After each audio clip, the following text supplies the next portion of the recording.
Sa tuwing nakakabili ako ng pusit, ganitong luto na ipinapagawa nila kaysa adobo. Sobrang malasa at masarap daw kasi ito. Kaya naman isa na nga ito sa naging paborito nilang luto sa pusit. Sarap. Ngayong araw mga ate, may nabili nga pala akong pusit. Medyo may kamahalan nga yung 1 kilo, kaya naman kalahati lang yung binili ko. At ayan, inalisan ko nga lang ito ng tinta niya. At yung parang bibig at yung plastic sa likod. After nun, hinugasan ko ng mabuti. Pagkatapos dito sa aking lutuan ay naglagay lang ako ng tubig. At sinalang ko na nga ito sa kalan para pakuluin. Kapag may nabibili nga akong pusit, ganitong luto yung pinapaluto nila sa akin. Masarap daw kasi ito at sobrang malasa. Yung tipong kahit kaunti lang yung kuhanin mo, mapaparami talaga yung kain mo. At habang inaantay natin kumulo yung sinalang nating tubig, eto at ginilit-gilitan ko lang yung mga pusit natin. Kabilaan yan pero hindi sagad. At iyan nga ay para maging aesthetic yung pusit natin kapag naluto na. After natin mahiwa yung mga pusit, ay maghihiwa naman tayo dito ng siling labuyo. 2 piraso lang para hindi ganong maanghang. Ayaw na kasi ni tatay ng sobrang anghang na mga ulam. Pero dati sobrang hilig niya dito. Bali meron nga rin pala tayo ditong red bell pepper na inalisan ko lang ng buto pagkatapos hiniwa ko lang ng maliliit. Pagkatapos magmimins na nga rin ako dito ng bawang. Puro maliliit nga yung ginawa nating hiwa para aesthetic tingnan.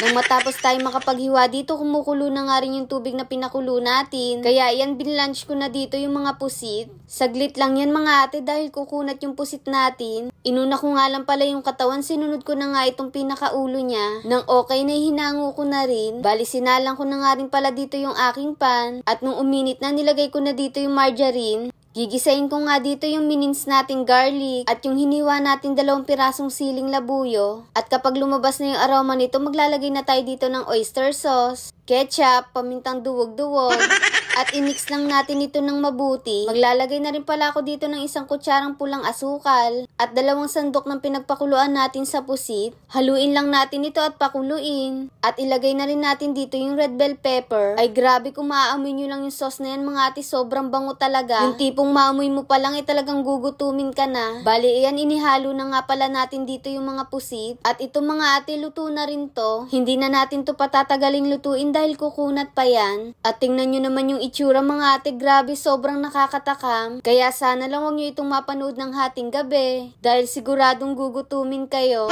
At ayan, dahil takam na ako dito, sumandok na nga ako para matikman na natin. O siya mga ate, tara kain tayo. At unang kagat, first bite. Ang sarap. Sarap. Yung sarap nga nito mga ate, pwedeng ipanghanda kapag may okasyon kayo. Dahil sigurado magugustuhan nito ng mga bisita nyo. Nung una ko nga itong niluto, akala ko hindi magugustuhan ng mga kasama ko sa bahay. Pero grabe, nung natikman nila, ito na nga yung lagi nilang pinapaluto sa akin kapag may pusit kami. Tingnan nyo itong kapatid ko, pil na pil pa nga niya yung pagkain. May papikit-pikit pa nga dahil sarap na sarap siya. At ayun mga ate, craving certified na naman dito ang mag-ate. Kaya kayo kung hindi nyo pa ito nasubukan, subukan nyo na rin.